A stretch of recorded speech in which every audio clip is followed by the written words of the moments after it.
o CEO da inovação Hightech Hightouch. Este é o tema do nosso Chá com o Vale de hoje.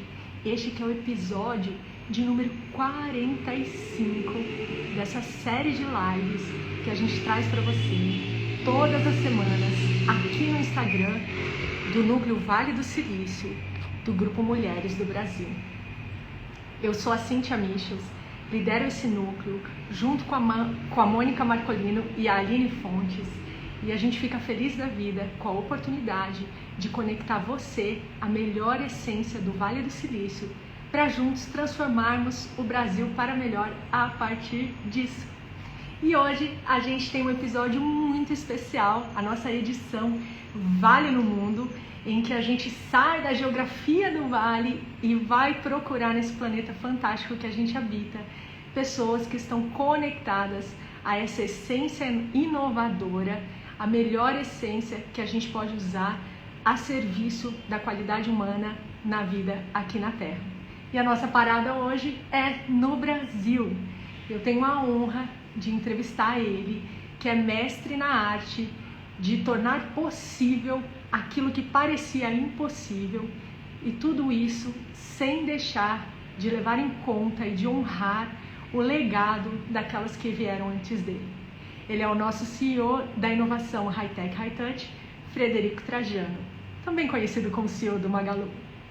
Eu vou convidá-lo agora, eu vou abrir aqui, vocês estão vendo que a gente está com os comentários fechados hoje, porque a gente está fazendo uma experiência aqui, para a gente poder conversar com mais clareza, prestar muita atenção, porque eu brinco que hoje mais do que uma live vai ser uma aula, porque ele é um mestre, né?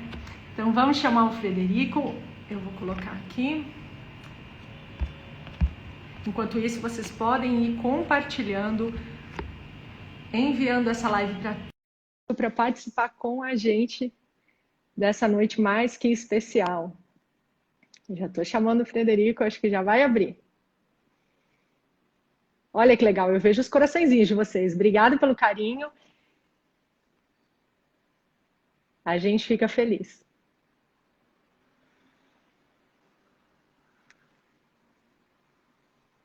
Tecnologia é fantástica, né, gente? Ela une, mas ela também às vezes gosta de fazer umas brincadeirinhas com a gente. E aí a gente chama. Cadê a nossa conexão? Deixa eu ver. Eu vou abrir os comentários um segundo para a gente ver se a gente consegue, para a gente ver o que está acontecendo. Se eu consigo falar com vocês. Vocês que sempre acompanham a gente aqui no Chá com o Vale já sabem que live é assim mesmo. A gente se adapta, a gente vai passando por essas coisas ao vivo, e a construção é essa, para vocês verem que nada é ensaiado, nada é programado, tudo é muito verdadeiro aqui. E a gente vamos descobrir. Estou chamando o Magalu Marketplace. Aí, quando entrar, a gente vai já... vamos ver se agora vai. Que beleza.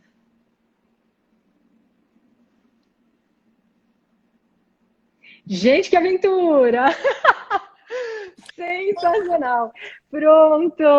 Boa noite, Frederico, tudo bem? Tudo bem, e você? Tudo jóia! Que alegria te receber aqui. Obrigada por ter aceitado o nosso convite. Prazer é todo meu.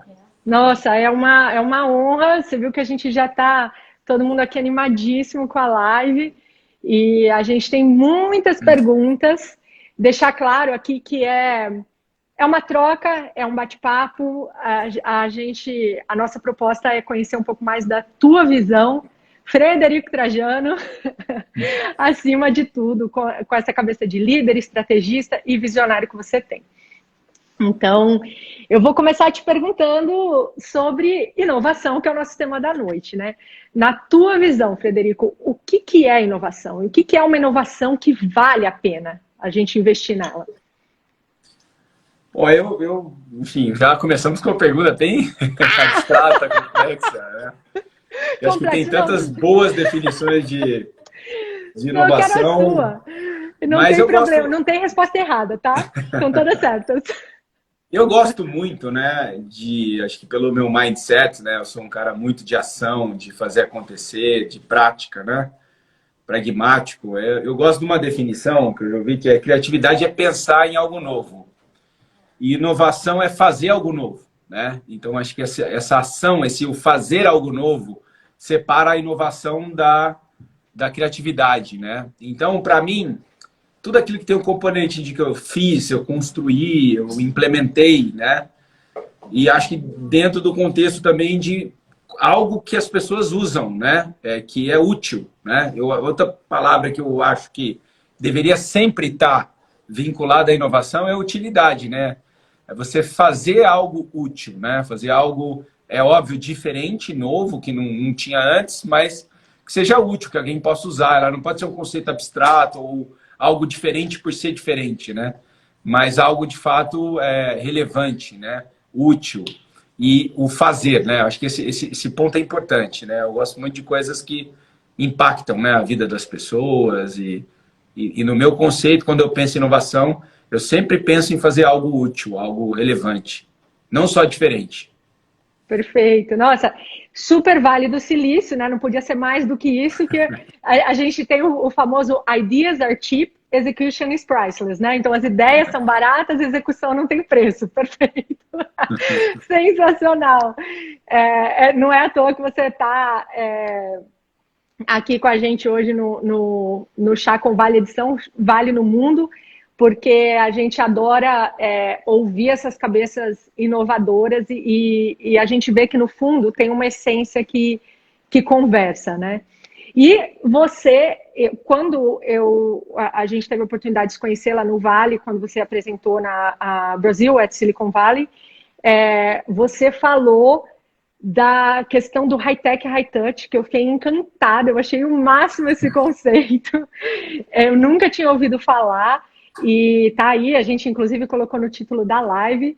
Então eu vou pedir para você explicar para quem está ouvindo a gente, que de repente nunca ouviu falar, o que quer dizer essa tal dessa inovação high-tech, high-touch? Bom, exatamente, acho que acho que no meu contexto, né, acho que eu diferente de boa parte aí das pessoas que trabalham com revolução digital ou com a digitalização, né? Eu apliquei inovação, digitalização, dentro de uma companhia, né? E dentro de um contexto de uma empresa que já tinha, quando eu comecei o e-commerce 20 anos atrás, a empresa já tinha 43 anos de idade. Então, eu apliquei inovação também com o objetivo de fazer uma transformação no negócio que já existia. Então, de uma certa maneira, não foi totalmente numa base nova, né? Era colocar a inovação aplicada a algo que já existia, né? E no nosso caso, o varejo, né? Então, era inovação, digitalização no varejo. E o varejo que existia até então, ele se pautava muito por relações humanas, né?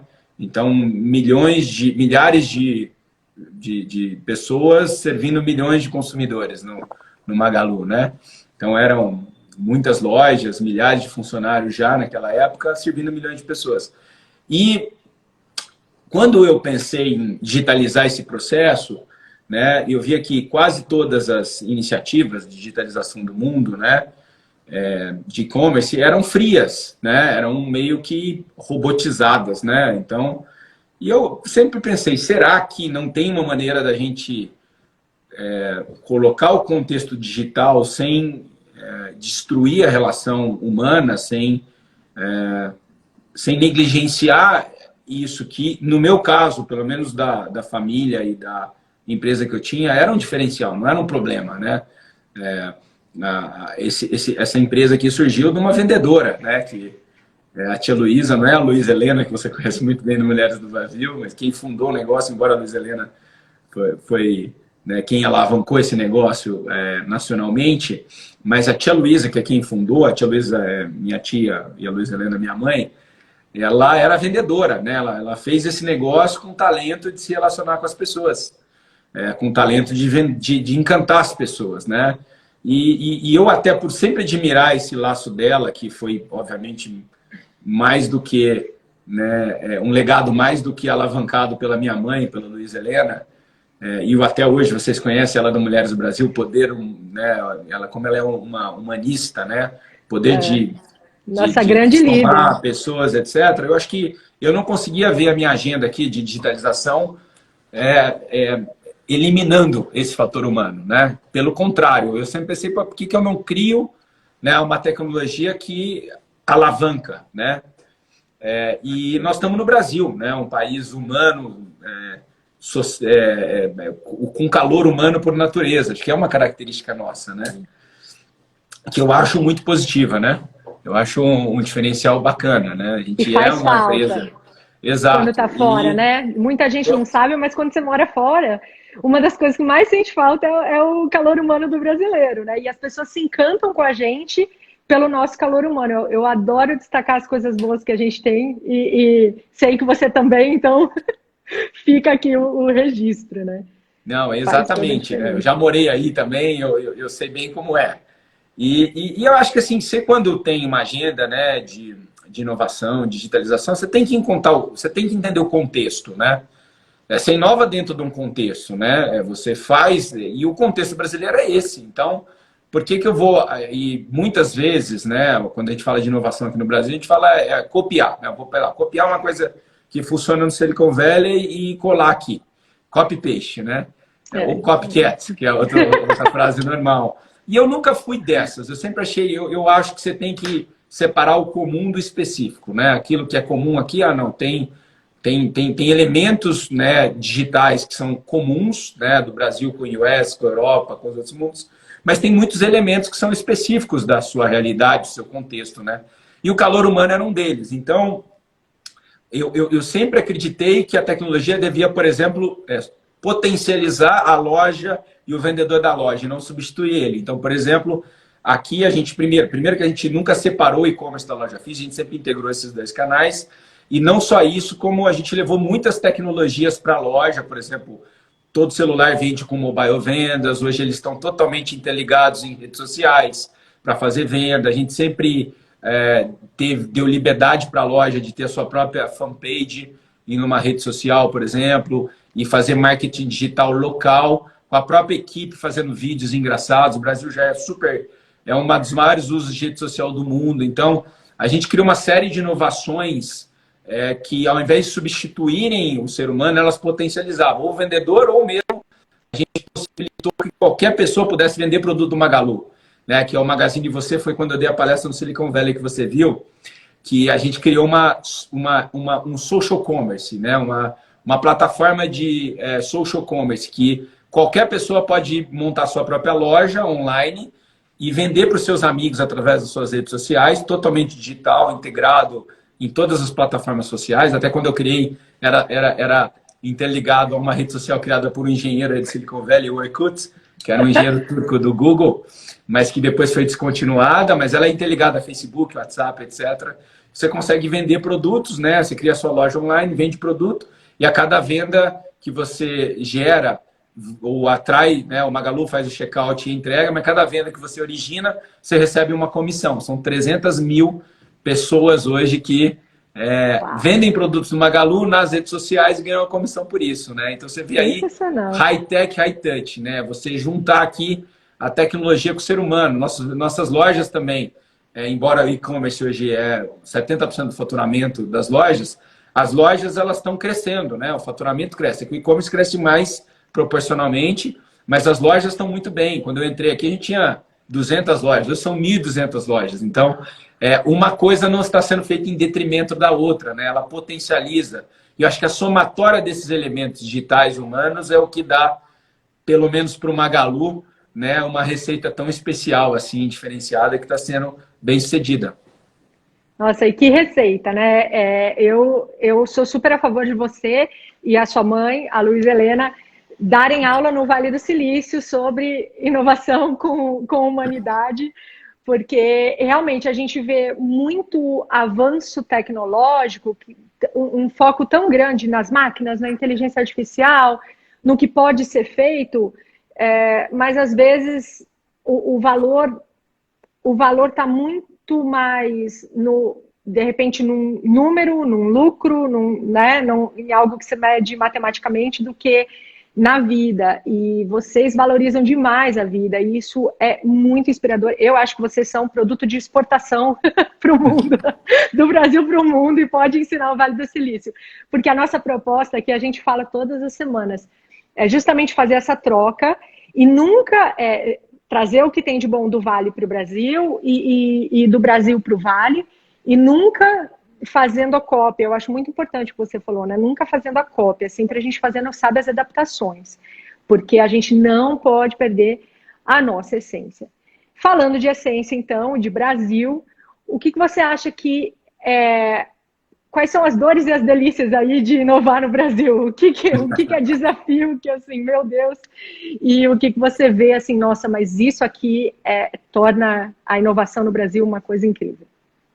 Olha, eu acho que justamente por vários dos que, né, são os problemas brasileiros, né, eu acho que a inovação ela deriva de um certo contexto de volatilidade, de dificuldades, né?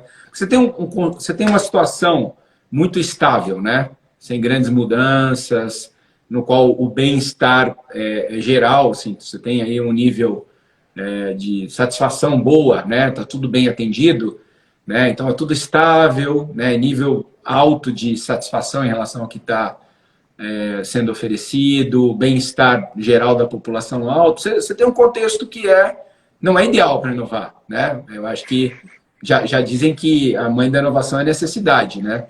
E aqui no Brasil você tem um país cheio de carências, de necessidades, dificuldades, de restrições, de muita volatilidade. Então, acho que você tem um contexto absolutamente fantástico para inovar. Eu acho o brasileiro muito inovador, né? Em vários aspectos, né? Então, essa característica, né? Hoje mesmo eu estava falando com o novo presidente da Samsung no Brasil, que ele ficou um coreano que ficou, acho que 7 anos no Canadá e depois mais 7 anos nos Estados Unidos. Agora está vindo para o Brasil. É outra aventura. Você vai aprender muito aqui. Você vai sair de um ambiente absolutamente estável, né? Constante para entrar no mundo volátil. E todo mundo fala que a internet ela gerou assim volatilidade, que fala o mundo VUCA, né? Volátil, né? Em constantes mudanças. E isso gera aí a necessidade de se inovar, de criar coisas novas, as possibilidades, né? Eu acho que o Brasil a gente vive em constante VUCA, né? Então eu acho que esse é um contexto maravilhoso, né? Eu acho que é desafiador, né? Eu adoro desafio, então eu adoro estar aqui num ambiente estável, com muito potencial, né? E eu acho que isso é o lado bom. O lado ruim é que, para mim, a inovação ela passa necessariamente por conhecimento, né? Eu acho que as grandes breakthroughs da sociedade, as grandes inovações, elas são consequência de muito estudo, né, do contexto, etc., e conhecimento do teu contexto específico, mas também de desenvolvimento de conhecimentos básicos, né, de pesquisa, né, Então, assim, um país que investe pouco em educação, né? Você, por exemplo, você pode até ter uma boa leitura do conceito, ter boas ideias, mas ter muita dificuldade de fazer, né? Porque você não vai ter conhecimento aplicado e isso é super importante. Então, por que o Silicon Valley aqui Você está aí dentro do contexto que você tem universidades maravilhosas, tem Stanford aí, né? Pessoas brilhantes que discutem, que estão em busca de conhecimento. Então, esse contexto de se valorizar a educação. Agora mesmo no Brasil nós estamos discutindo desvincular o orçamento de educação, reduzir ainda mais, né, um orçamento que já é precário para, por exemplo, pagar assistencialismo, que eu acho que não é nenhum mal, mas tirar da educação para isso é ruim. Eu acho que esse é um problema, né? Então, aqui no Brasil há aí um déficit, né, do ponto de vista educacional importante. A gente produz poucos engenheiros de software. Em relação não só a Estados Unidos, Europa, Rússia, em relação à Índia, né? O nível a formação de engenheiros aqui é muito pequeno. Então, aqui está todas as empresas que querem digitalizar e inovar o Brasil estão roubando um monte uma das outras, né? São poucas pessoas que acaba tendo uma guerra por talento muito grande, né? Então, acho que essa carência de educação, né? Seja do ensino mais básico até o mais avançado, é um constraint importante para o Brasil. Nós temos que resolver isso rapidamente, urgentemente, valorizando mais conhecimento, educação, ciência, né? A gente viu agora a importância, né, da humanidade desenvolver a vacina. E o Brasil, que a gente, infelizmente, depende da vacina desenvolvida, né, pelos outros países. Eu acho que esse tipo de déficit a gente precisa resolver rapidamente. Perfeito. Então a gente já tem aí, ó, adorei que você já puxou alguns elementos da próxima pergunta. Você trouxe investimento em educação, né? Realmente a gente fazer uma bela educação no Brasil acontecer, o investimento na ciência. Aqui a gente está no mundo das políticas públicas. Tem alguma coisa que você tenha visto em outro país, em termos de políticas públicas, que a gente pode trazer de inspiração? De novo, a gente não é o copy-paste, mas ou alguma outra política que você vê aqui que poderia ser implementada, que na tua visão dá essa aceleração para o nosso Vale do Silício brasileiro, né? Eu acho que no fim, quando eu pensei em fazer a live com você, a primeira coisa que eu queria te perguntar era essa.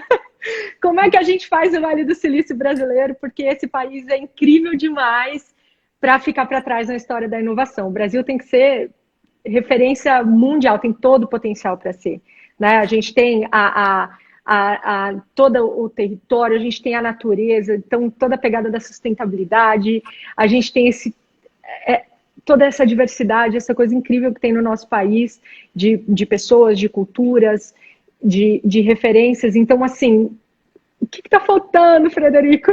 Como é que a gente faz esse Vale do Silício brasileiro, aqui o nosso Vale do Ipiranga acontecer? Olha, assim, primeiro quero, assim, como eu falei, eu acho que aqui a gente já tem... Hoje eu vejo uma quantidade enorme de startups, empreendedores aqui, que acho que justamente até, enfim, com muita criatividade, muita persistência, perseverança, capacidade de, né, e até toda essa resiliência que surge de lidar com um ambiente tão complexo quanto o nosso, né? Eu honestamente, eu não vejo que a gente tem um Vale do Silício, né? Uma região específica em torno, né? Mas eu acho que a gente tem um número muito grande de startups, né, e empreendedores que estão fazendo enorme diferença no Brasil, que são empresas que agora estão abrindo capital e que eu tenho certeza que você vai ver dezenas ou centenas de unicórnios brasileiros que vão ser relevantes não só aqui para o Brasil, mas para fora. Eu posso citar um monte aqui, né? Nubank, o iFood, o Gympass, né? A Vetex, agora várias abriram capital, né? Agora, enfim, Enjoei, Melius, né? Enfim, tanta empresa agora tendo acesso a capital e podendo crescer. Então, eu honestamente, eu não acho que a gente precisa ter um Silicon Valley aqui, né? Mas eu realmente gostaria de ver mais e mais unicórnios, empresas e super inovadoras e bem-sucedidas aqui no Brasil, e eu já estou vendo, tá? Então eu não tenho esse complexo de vira-lata, acho que aqui já está acontecendo muita coisa. Mas sem dúvida, em termos de política pública, como você falou, né, eu acho que a gente teria ainda mais empresas como essas que eu estou citando, né, como o próprio Magalu, que, enfim, teve um sucesso muito grande aí nos últimos anos, se a gente tivesse uma maior oferta de talento, né, maior número de pessoas com conhecimentos que são importantes nesse momento agora, né? Estou falando do digital especificamente, mas acho que, em geral, a inovação cabe a todos os campos, né, de trabalho. Saúde, a gente falou aqui. Então, tem um monte de aplicações úteis aí nesse sentido. Mas, sem dúvida, eu vejo que China, Singapura fizeram um trabalho maravilhoso, né? São dois países que eram de terceiro mundo e se tornaram... né, Singapura já é um país de primeiro mundo, né? E China vai se tornar, já pode ser considerado um país de primeiro mundo, uma potência mundial, né, com investimento simples, não tem muito segredo, é em educação, né? Então, eu acho importante, né, que comece lá da base, né, valorizando o professor, a metodologia de trabalho, né, tendo uma visão não ideológica da educação, né, uma visão pragmática, de tipo, olha, precise bem nos testes internacionais e as escolas públicas que vão melhor ganham mais recursos, né? Que o Fundeb agora mesmo, que foi aprovado, né? Novas cláusulas do Fundeb no ano passado, privilegiam aqueles diretores ou aquelas escolas, prefeituras que tenham bons indicadores, tem uma certa meritocracia, não é um negócio puramente idealista, né, romântico, e até porque não, em alguns casos, né, uma visão mais planificada, socialista da história, né, mas sim tem um nível de meritocracia, valorização do professor, maior investimento nele, mas do bom professor, aquele que ensina, aquele que faz o aluno ir bem e passar na faculdade, não é simplesmente ser professor, tem que ter a meritocracia aqui nele também, ele também tem que ganhar mais quanto melhor ensina. Então eu vejo que isso aconteceu em Singapura e na China, e na China tem um take também que eu acho que é interessante, né, ciências exatas, tá? Então é muito importante ter o lado humanista, né? Eu valorizo muito ele, você vê que no Magalu a gente tem esse cuidado, mas também tem que ter a ciência, né? Então não adianta ter o high touch e não ter o high tech, né? Então eu acho que o Brasil ele tem o high touch bastante, mas são poucas empresas que amarram high touch ao high tech, né? Então aqui é o oposto um pouco, né? Nós temos muito que você falou que no Silicon Valley tem muito high tech, falta high touch. Aqui nós temos muito high touch, falta high tech, né? E o high tech ele vem de uma base de educação, mas também não é qualquer educação. É uma educação muito eficiente, mas também que produz, né, mais cientistas, engenheiros. Acho que a gente precisa de mais deles aqui para juntar os nossos outros talentos de outras áreas de humanas, etc. Então, acho que esse é um ponto importante aqui quando a gente diz especificamente inovação. Perfeito. A gente sempre traz aqui no chá esse conceito, né, dessa importância. E eu adoro que você trouxe, porque você traz do ponto de vista de quem está contratando, né? É diferente ouvir. Então, esse ponto de vista de que a gente precisa ter, para a gente ter sociedades verdadeiramente avançadas, né? A gente precisa ter essa ciência, a gente precisa ter o nosso high touch, que aqui a gente fala, né? Muito das artes, no sentido todas as humanidades, né? O desenvolvimento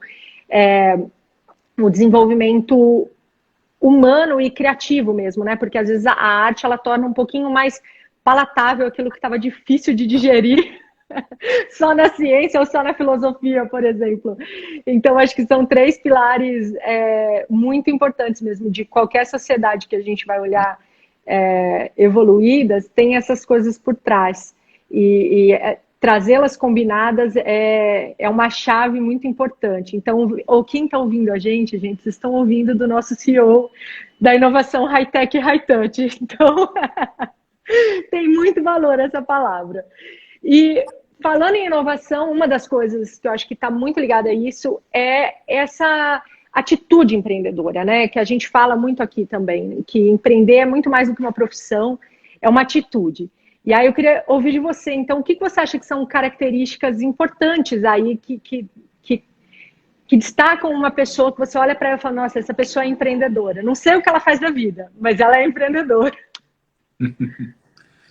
Olha, eu tenho uma palavra em inglês que acho que não tem uma tradução perfeita para português, né? Que chama grit, né? Grit. Grit. Eu diria que é quase perseverança, mas é mais que isso, né?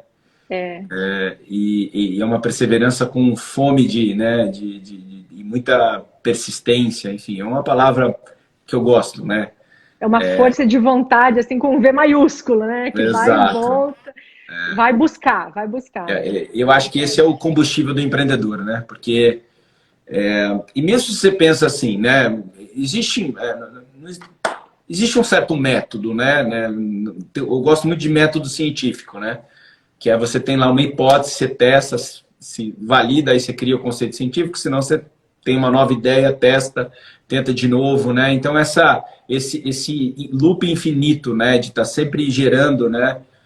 Ideias e testando para ver se dá certo, depois tentar de novo, ele não é linear, né? Mas é de uma experimentação constante, né? Validação, né? De conceito enfim, de ideias mesmo, né? Na prática, para ver se é útil, para ver se dá para fazer, né? Isso é um pouco a base, né? Do empreendedor. Ele está sempre tentando, está sempre, né? Encontrando formas de atender uma necessidade de fazer a diferença, né? Então, essa persistência, essa perseverança, como eu falei, não é linear, assim, muitas muitos dos grandes empreendedores que eu conheço são pessoas que falharam demais, né? Tentaram várias ideias que não funcionaram, não conseguiram fazer, né, essas ideias funcionar. E não desistiram, né? Porque você precisa ter isso. É difícil aquele cara que acerta de primeira. E mesmo a gente aqui, né? A gente tem eu tenho aqui hoje um reconhecimento aqui pelo trabalho de digitalização do Magalu, mas esse foi um processo de 20 anos, né? Então a gente não está aqui à toa. A gente tem aqui foi muita perseverança no modelo que não era óbvio na época, que era integrar esses dois mundos que eu falei, o high-tech, high-touch, e-commerce com loja física, né, que demorou muito para ser validado, refinado, né?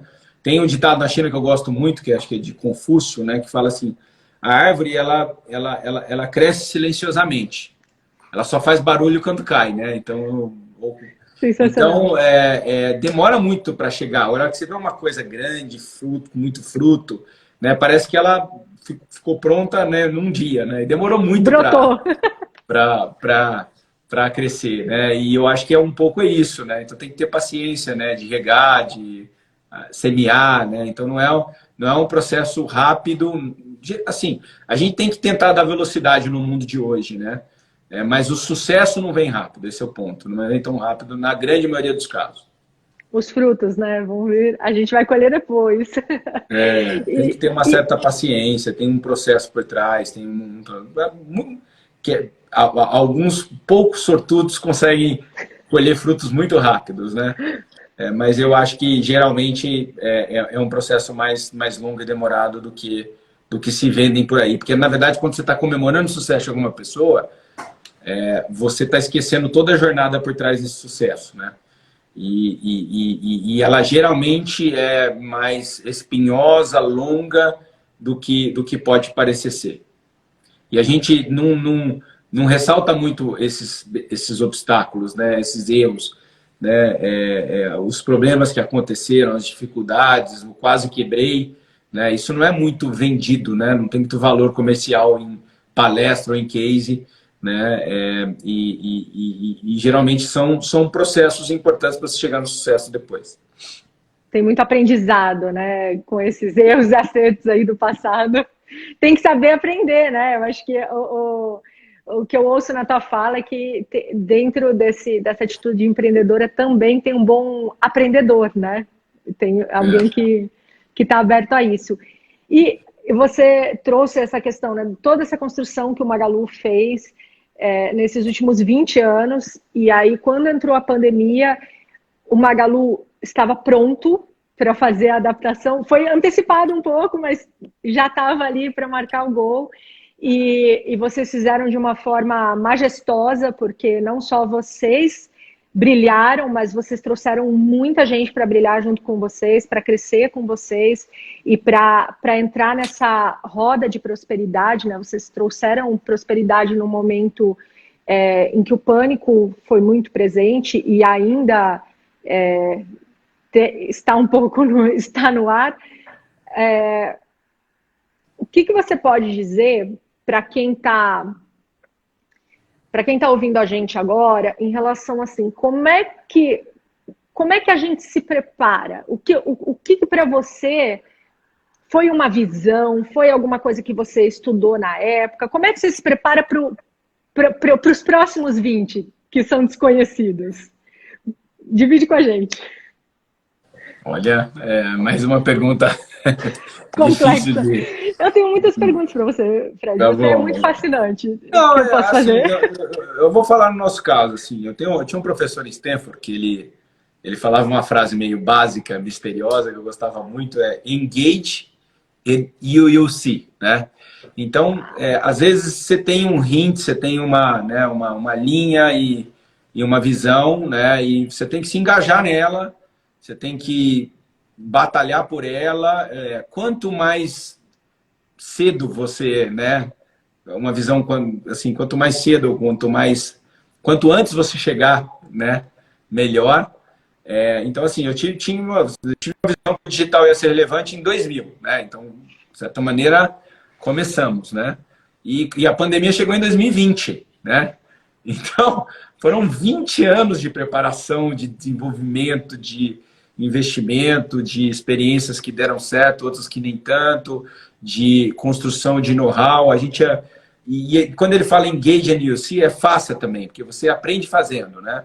Eu acho que o fazer, né, o tentar, ele te ensina demais, mais do que um debate puramente conceitual de ideias. Por isso que eu gosto de ligar inovação a fazer e criatividade a ter ideia. Então, esse fazer ele é importante, ele retroalimenta novas ideias que depois vão gerar o fazer, novos fazeres que depois vão gerar novas ideias. Então, a inovação, de uma certa maneira, alimenta a criatividade, que depois se alimenta pela inovação quando você faz. Então, acho que esse looping ele é muito positivo, né? Então, a pandemia chegou, a gente já tinha investido muito. Eu tenho já 2.000 pessoas desenvolvedores de software no Labs, então, que a gente criou em 2010. A gente, com as nossas lojas, que foram fechadas, né? Eu fechei as lojas. Só que as lojas já funcionavam, como a gente já tinha esse conceito integrado de omnicanalidade, as lojas viraram shoppable distribution centers por e-commerce. Então, o nosso e-commerce, as pessoas precisavam comprar e receber rápido, porque elas não podiam sair de casa nem nada. E a gente estava preparado para entregar rápido, porque a gente usava a loja, não como uma loja, mas como um distribution center, né? Então, 50% das entregas que a gente fez no ano passado foi em até um dia, né? Então, isso tudo foram conceitos que a gente foi lapidando no dia. E, realmente, quando chegou a pandemia, eu brinco que nem foi quando teve a guerra do Golfo para a CNN. Assim, foi a primeira guerra transmitida em tempo real, via satélite, né, para o mundo. E quem tinha essa capacidade na época era a CNN, com as cable TVs, etc.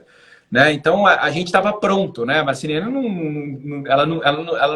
não se preparou para a guerra do Golfo, porque era uma coisa imprevisível, né? Ela foi criando, acabou entrando em mercados, breaking news, live news, cable TV. Então, ela foi investindo em coisas que eram tendências, ela se engajou nisso, e quando veio alguma coisa realmente que fez isso ser válido, ela estava pronta para isso, né? Então, a mesma coisa o Magalu, a gente estava pronto para a pandemia, né? A gente tinha os assets, a gente tinha o know-how, a gente tinha as pessoas, né?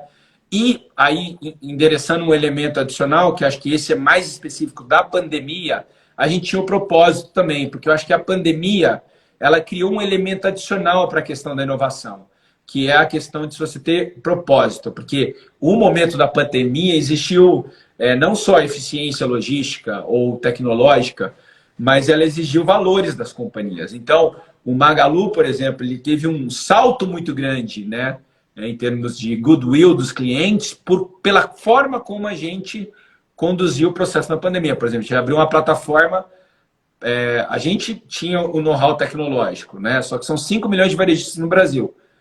E eu diria que só 50 mil vendem alguma coisa online. O grosso desses varejistas teve que fechar as portas na pandemia, ou não tinha fluxo porque o cliente tinha medo de sair de casa, e iam ter que pedir concordata, né? Bankruptcy aqui no Brasil. E a gente criou uma plataforma para que essas empresas pudessem sobreviver. A gente basicamente disponibilizou aquela tecnologia que a gente tinha para nós mesmos, para que eles pudessem vender online em poucas horas, chamado Parceiro Magalu, e 20 mil empresas, né, subiram, e muitas delas só sobreviveram a essa crise porque elas contaram com a tecnologia desenvolvida pelo Magalu. E aí isso teve uma repercussão excepcional.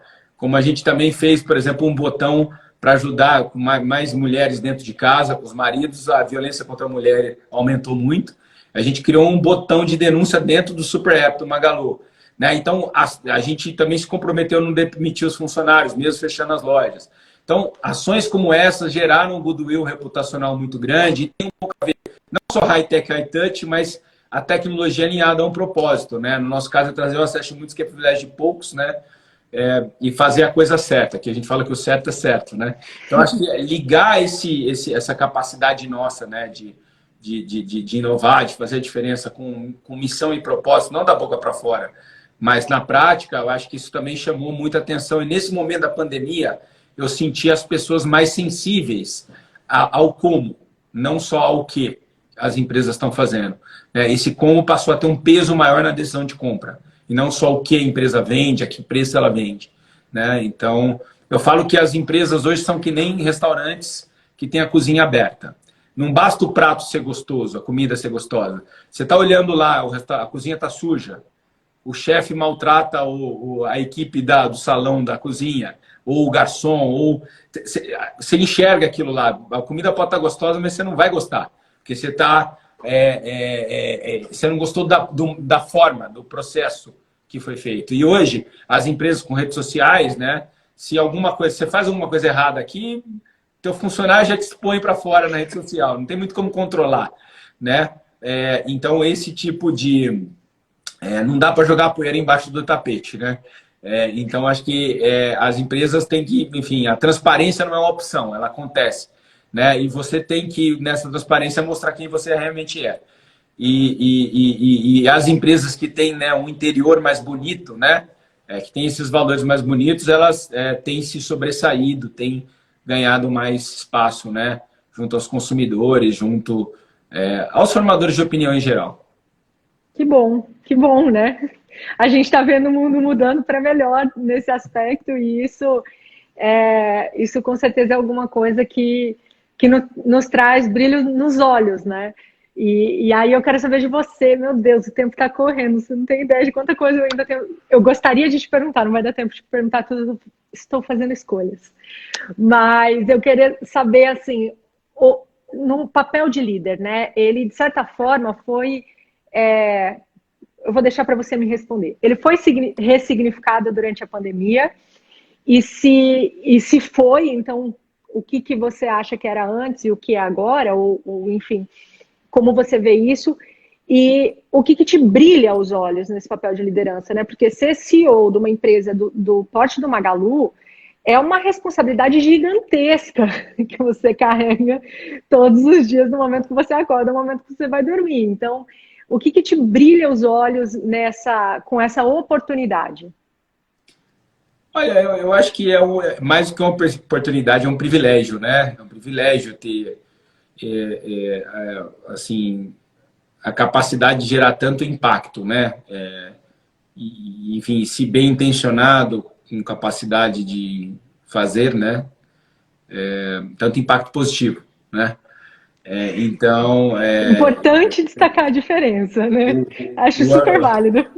Por exemplo, o ano passado para mim foi um ano assim muito intenso, né? Assim, de muita dedicação, né, ao trabalho, tenso, né? Obviamente muita preocupação em relação à questão sanitária, saúde das nossas equipes, dos clientes, decisões difíceis, né? Assim, ninguém estudou a pandemia na faculdade, né? A não ser os epidemiologistas, né? Mas eu, particularmente, nessa escola de negócio, eu nunca estudei isso. Eu também não, então, né? De economia. Como lidar com isso, né? Enfim, tudo muito novo, né? Nesse sentido. E muito preocupado, obviamente, enfim, você tem um serviço a prestar, as pessoas precisam comprar produtos, precisam receber os produtos, né? Precisam equipar suas casas, elas estão morando, a casa passou a ser o seu ninho, o teu universo passou a ser sua casa, cocooning, né? Então a gente precisava estar lá para eles, né? E eles não podiam sair para comprar numa loja, então tinha que ser pelo e-commerce. Então, né? Enfim, eu tenho uma missão, né? A desempenhar nesse sentido. Mas eu acho que hoje em dia essa missão vai além daquele do básico, né? Eu estou vendendo um produto, né? Então eu acho que eu gosto muito quando você fala de líder, né? Que eu gosto muito daquela frase também de que a palavra convence, o exemplo arrasta, né? Eu acho que hoje em dia as empresas elas podem liderar, por exemplo. Então, com esses propósitos, com a missão de fazer coisas certas. Então, acho que o ano passado foi um ano no qual a gente pôde colocar não só nosso talento, né, nosso conhecimento, a nossa capacidade, mas os nossos valores à prova, né? E ajudar muita gente, pequenos empreendedores, clientes, garantir o sustento dos funcionários, das famílias. São 40 mil pessoas diretamente empregadas, mas indiretamente, eu diria que milhares de pessoas, quase milhões de pessoas vivem aqui, né? Na nossa cadeia inteira, né? Fornecedores, entregadores, né? Então acho que tem um impacto muito grande nesse sentido. Então, uma responsabilidade legal. Acho que também eu vejo a iniciativa privada ganhando mais protagonismo, né? na evolução da sociedade, né? A gente geralmente tem acho que mais no Brasil até do que nos Estados Unidos, embora aí vocês falam muito de política também, né?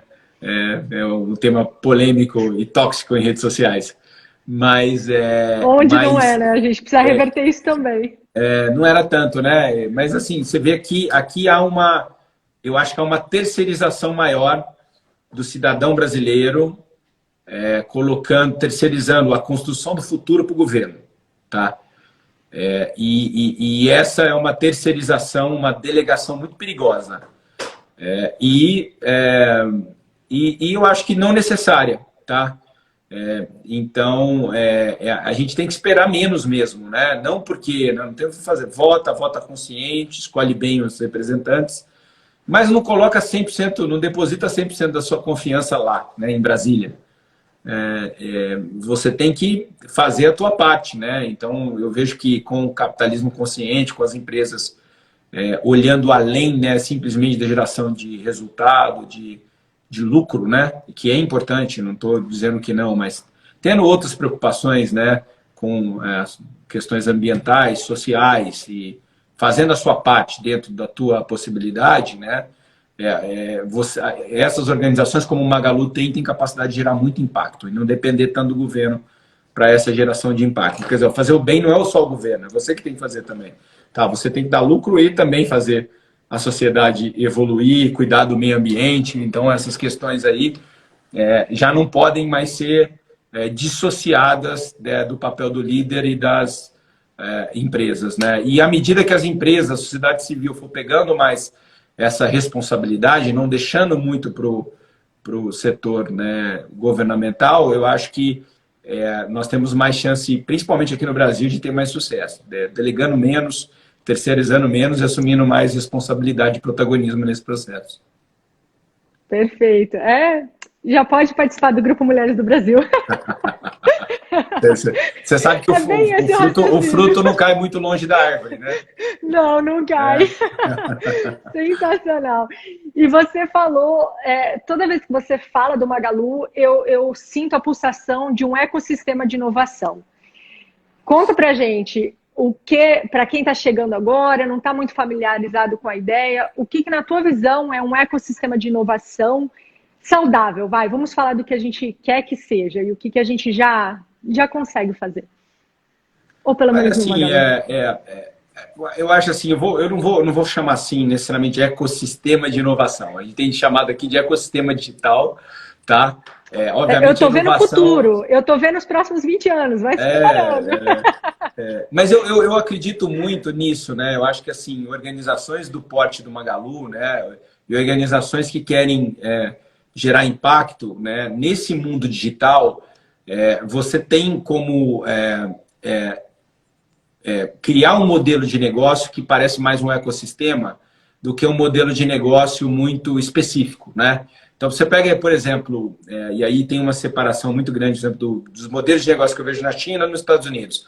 Eu vejo nos Estados Unidos, você tem o Silicon Valley é um ecossistema de inovação, mas não é uma empresa, é uma área, uma região. Você tem muitas empresas, universidades, talentos, tem até um silício aí também, né? Tem até a questão, né, não biológica que gerou aí os chips, né? Que tem todo um contexto aí que gerou tantas empresas inovadoras, digitais importantes. Então, você pode ter um ecossistema, assim como uma região, uma área importante de um país. No meu caso, quando eu falo de ecossistema, eu estou falando do modelo de negócio, do Magalu como uma estratégia, né? Uma estratégia nossa agora é ser um ecossistema digital que vai ser o sistema operacional do varejo brasileiro, que vai ajudar o Brasil e o varejo brasileiro a se digitalizar. Então, a gente digitalizou o Magalu, agora a gente quer digitalizar o Brasil. Só que uma coisa é quando você digitaliza o seu negócio, aí você tem lá é mais fácil, vamos dizer, uma coisa, enfim, você tem o controle todo do processo. Quando você quer digitalizar o varejo brasileiro, que é a nossa ambição agora, é uma ambição alta, né? A gente acha que a gente tem capabilities para isso, você tem que mudar o mindset, você não pode aplicar o modelo que fez o Digital Brasil para... Então, você tem que pensar como uma plataforma, como um ecossistema, porque, na verdade, você vai fazer parte desse ecossistema, talvez ser o rio que está lá no meio do ecossistema irrigando ele, né? Mas você não é o ecossistema necessariamente como um todo. Tem outros participantes desse processo que vão participar. Então, eu gosto muito do que eu falo, que é o modelo de negócio de plataforma. Tá?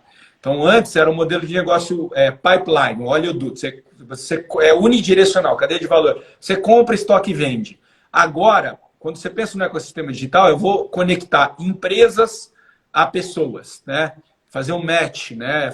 Esse é o conceito do ecossistema digital que é muito utilizado na China. Quando você pega um Alibaba, ele é uma empresa que conecta uma plataforma que conecta pequenos empresários, pequenas empresas a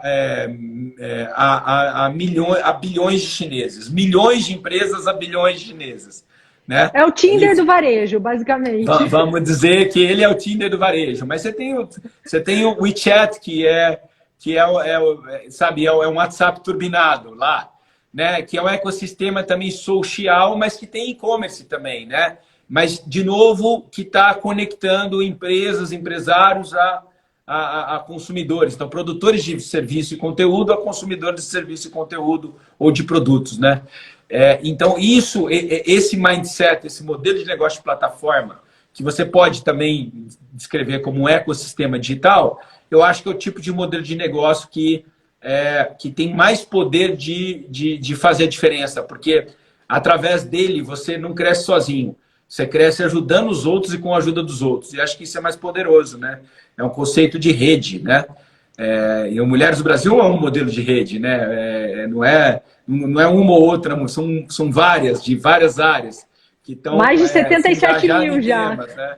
Então, não deixa de ser um ecossistema também nesse contexto. Então, no meu caso, é adotar esse modelo para tentar expandir de uma maneira menos solitária, eu diria, tá? E que os frutos não sejam colhidos só pelo CNPJ do Magalu, mas por todos os participantes desse ecossistema que a gente quer ajudar a construir.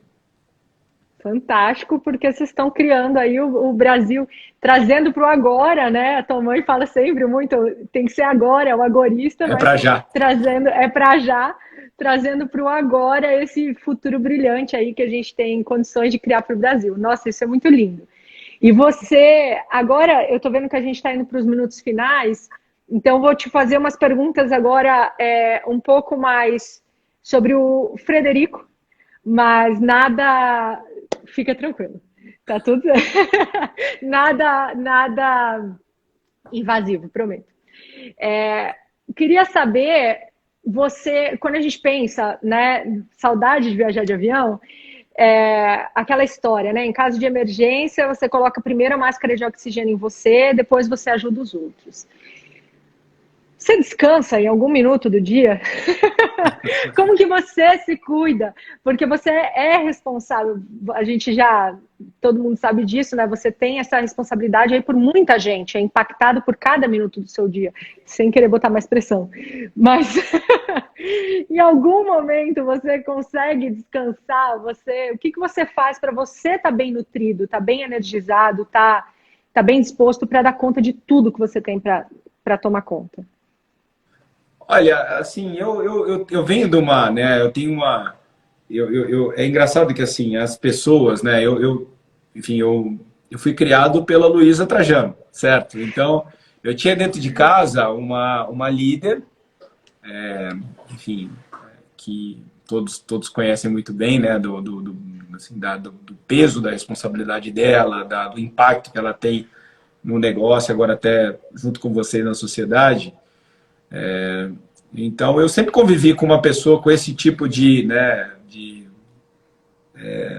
responsabilidade, vamos dizer assim, né? E eu convivi próximo, então é uma pessoa normal, como qualquer outra pessoa, né? Uma pessoa, e ela sempre falava assim, uma coisa que ela sempre falou: não mitifique as pessoas, eu não mitifico as pessoas, e nem quero me tornar um mito, né? Então, no sentido de que eu sempre vi ela o lado humano, né? Então, ela tinha tempo para almoçar com a gente, para curtir o final de semana, para descansar, para fazer os hobbies dela, né? Ela gosta de andar de lanche, etc. Então, eu sempre achei normal ser uma pessoa com muita responsabilidade e, ao mesmo tempo, uma pessoa comum, né? Simples, e que tinha hábitos como de qualquer outra pessoa. Então, nunca... essa imagem assim do líder que não tem tempo, que não dorme, tem um outro louco que é assim, Mas eu vou mais na linha dela, né? Como eu falei, o fruto não cai muito longe da árvore. Então eu tenho, né? Eu tenho minha esposa, tenho meus 3 filhos maravilhosos. Eu tenho tempo de curtir eles, tenho tempo de fazer minha corrida de manhã, minha academia, jogar tênis, beach tênis. Tem tempo. Não acho que assim, como diz um ex-chefe meu, tempo é uma questão de prioridade. Quem define a tua prioridade é você. Então dá para trabalhar e eu acho que assim, eu acredito no meu time, tenho um time muito capaz, competente, né? Eu acho que dá para eu tirar minhas férias, não acho que não dá para tirar as férias, né? Então eu acho que a gente aqui, por exemplo, eu pelo menos tenho conseguido ser bem sucedido, tendo um bom work-life balance, né? Assim, claro, sempre é bom viajar. Eu queria ter ainda mais tempo para curtir minha família e meus filhos, mas eu acho que está equilibrado, assim, dentro do que eu preciso, da minha responsabilidade, do que eu posso ter. Então, eu consigo conciliar bem esses papéis. Então, eu não acho que é uma... Assim, tem gente que é workaholic, que gosta de trabalhar e só gosta de fazer isso, mas aí é a opção dele, é a prioridade dele, né? Tempo é prioridade. Ele está priorizando isso em relação a outras coisas, uma decisão dele. Não necessariamente tem que ser assim para todo mundo, tá? E muitas pessoas bem-sucedidas que eu conheço conseguem, com muita responsabilidade, se dividir bem, fazer as coisas de uma maneira equilibrada, né? Obviamente, sem ser irresponsável com a tua responsabilidade, com o seu papel, mas também eu acho que você precisa estar bem para desempenhar suas funções, né? E, enfim, estar saudável, né? Se cuidar minimamente, né? Pensar em outras coisas também para gerar insights novos, dar uma relaxada, ler um livro. Então, acho que são coisas normais. Eu não acho que isso é um big deal. E quando você lê, que tipo de livro você gosta de ler? Olha, vamos dizer, eclético, né? Eu gosto de tanta coisa, né? Eu gosto de ler de tudo, né? Não só livros, né? Adoro assino um monte de jornal do Brasil e de fora, blogs, sou aficionado em podcasts. Livros, eu gosto muito de livros enfim, ficção, e bastante biografia. Adoro biografia. Como eu sou um cara muito prático, pragmático, né? Eu gosto muito de aprender com a história dos outros, né? Nossa, super. Então, eu adoro. Já li várias biografias de grandes líderes do Silicon Valley. Enfim, mas gosto de ler livros sobre China, sobre outros países, né? Li a história do líder de Singapura esses dias, que eu achei sensacional. Que legal. E me serviu de inspiração aí para isso que eu te falei aí do exemplo que eu acho, né, de política pública. Enfim, gosto bastante de temas nas minhas leituras.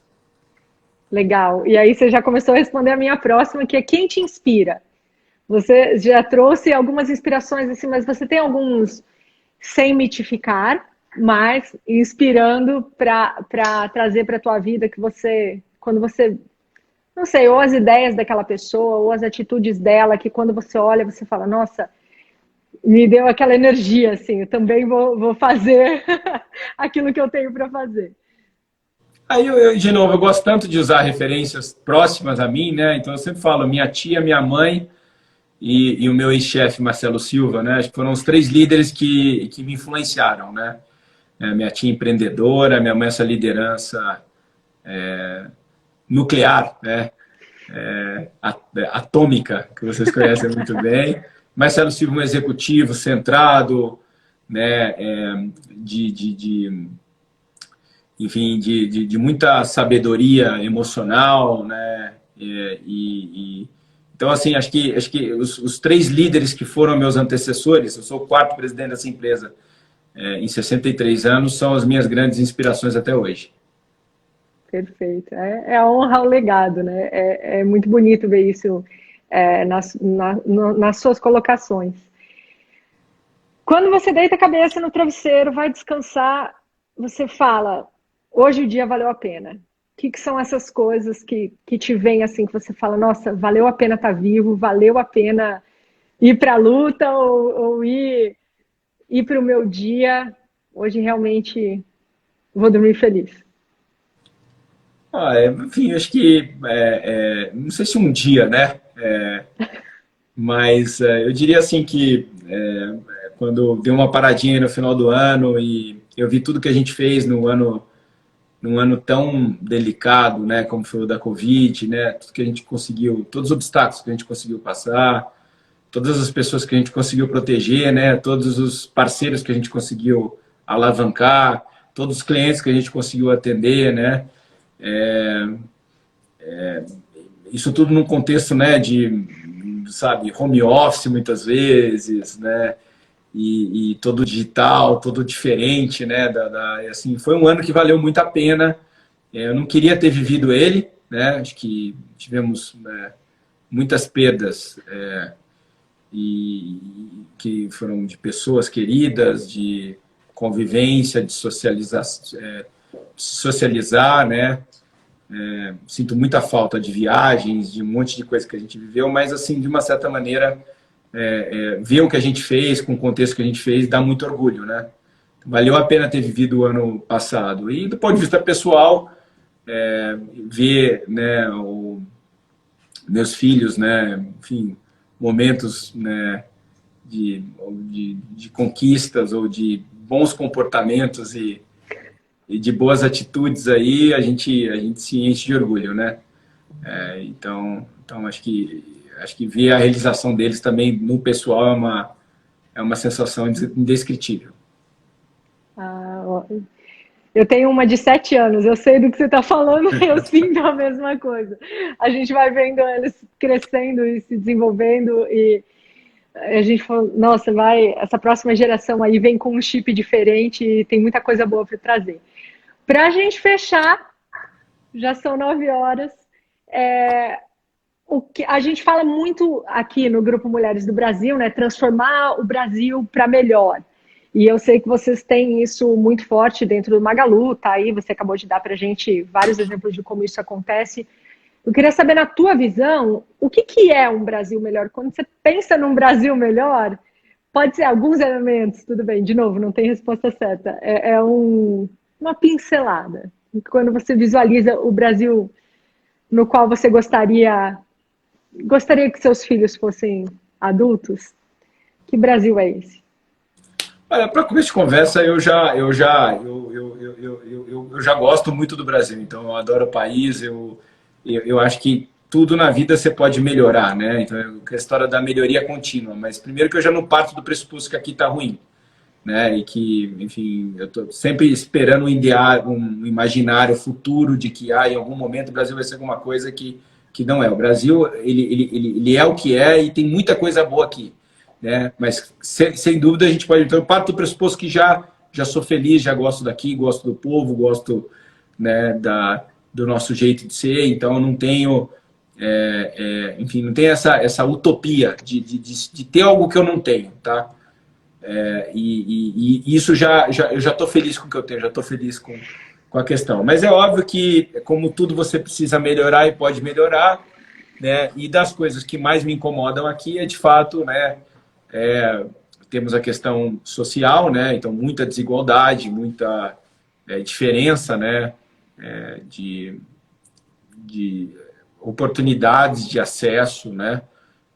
E eu acho que são 220 milhões de pessoas, né? E minimamente você tem que dar oportunidade a todos, né? Para que possam melhorar. E não é tirar de quem está lá em cima, não. É ajudar quem está lá embaixo a subir, né? Não é... Subir a maré, adoro. Isso, Conhece esse né? ditado? Subir a maré para que todos os barcos sobem juntos? Exatamente por aí. Eu Então, acho que adoro. nesse sentido é positivo, precisa criar condições, oportunidades, tirar amarras, restrições, preconceitos e coisas nesse sentido. E, obviamente, acho que não só no Brasil, no mundo, a gente tem que cuidar dos nossos recursos naturais, né? Cuidar da nossa natureza. A nossa natureza, especialmente, tão linda, tão maravilhosa, tão rica, diversa, né? E a gente tem que... Uma coisa que a gente fala pouco aqui até, né? Quem fala mais da Amazônia é o gringo do que a gente. Então, a gente tem que cuidar mais dessas questões aí, a gente perceber e lutar para valorizar isso. Daqui a pouco a gente não vai ter mais, a gente vai ter visto que a gente poderia ter feito muito mais. Perfeito. Nossa, incrível. Adorei. Sensacional, gente. Que prazer imenso essa oportunidade. Eu deixo aberto se você quiser deixar alguma mensagem final, alguma coisa que você gostaria, de repente, de compartilhar aqui ao longo da minha metralhadora de perguntas. Você sentiu falta que você gostaria de dizer? Não, eu acho que a gente fechou com uma excelente pergunta sua, só reforçando assim que eu acho que a gente tem que valorizar o país também, né? Eu tenho muito da minha luta aqui, né? Como eu falo, eu não quero copiar nada de fora, mas talvez se inspirar sim, mas não copiar, acreditar no nosso formato. Quando se pergunta o que eu quero do Brasil melhor, eu já gosto dele, então eu tenho que valorizar, gostar dele também. Se a gente não valorizar o país, quem vai valorizar, né? Aí quando fala assim, uma empresa, digitalização não acontece no Brasil, não tem tantas empresas boas, capazes aqui, né? Eu acho que a gente tem que valorizar o país, as coisas boas, né? Não sendo ufanista, né? E negligente, mas sim olhar que tem coisa boa, a gente precisa valorizar. Eu acho que a gente judia um pouco, né? Da imagem do país. A gente contribui para uma imagem ruim do país, tanto para nós mesmos quanto para os nossos colegas aqui próprios brasileiros, como de fora também. Então, revalorizar, né? Valorizar o Brasil, acho que é um ponto super importante, é uma mensagem que eu queria passar, né? Porque, enfim, eu pelo menos adoro morar aqui, tenho muita alegria, gosto do povo que está aqui ou fora, então a gente tem que valorizar isso que a gente tem. Perfeito. Nossa, muito obrigada, Frederico, pelo seu tempo, pela sua generosidade em tudo que você compartilhou com a gente, por você ser quem você é. O mundo é um lugar melhor porque você existe, porque pessoas assim existem, pessoas que fazem aquilo que acreditam, e aquilo que elas acreditam é o serviço ao bem comum, né? Aquilo envolve todo mundo, não é só para elas. E é assim que a gente vai criando esse Brasil melhor, né? E melhorando. Eu adoro que você trouxe melhoria, porque eu vejo muito desse jeito também. Eu sou apaixonada pelo Brasil, acredito muito no nosso país. E o Grupo Mulheres do Brasil está aí para provar que a gente consegue transformar. Então, muito obrigada. Obrigada a todo mundo que acompanhou a gente. Obrigada a Andréia, que ajudou muito a gente a fazer essa conexão, fazer essa live acontecer. Tu tá aí, né? Obrigada, Andréia, por tudo que você ajudou a gente nesse processo. E é isso, mais um episódio do Vale no Mundo com presente aí para todo mundo. Vai ficar gravado para quem quiser assistir depois. Obrigado. Muito obrigada. Beijão, tudo de bom. Obrigado. Beijo para todo mundo que assistiu. Beijo para a Luísa, que ela deve estar assistindo.